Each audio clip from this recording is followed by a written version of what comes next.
Hello again, and welcome to our look at the upcoming Wednesday, March 11th trading session. In front of you, I have the economic calendar. Really not a whole lot out there to move the markets. As far as high-level announcements, there is industrial production coming out of the UK that can have a little bit of an effect on the FTSE and the British pound.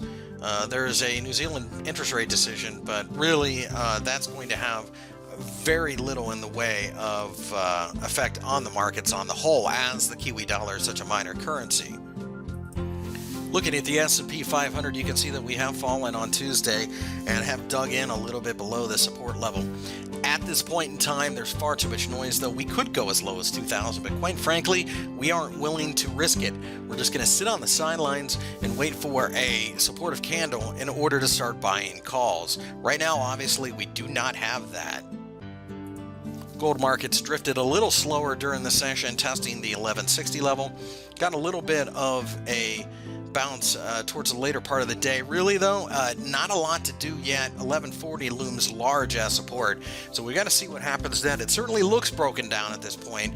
1140 is probably a pretty safe bet that we're going to go down there eventually, but there's so much clustering, we think that it's going to be difficult to trade gold. It definitely, without a doubt, though, has a negative bias, so if you have to be anything, it's probably going to be in puts.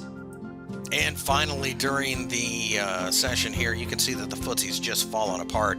We are heading to 6,700. The question is can we break down below there? No signs of support until we get to 6,700 of significance. So really, we're going to let the market calm down before we buy calls. Puts could be bought on the short term, though, if you are willing to deal with the volatility and trade short-term time frames. With that, we've taken a look at the Wednesday, March 11th trading session.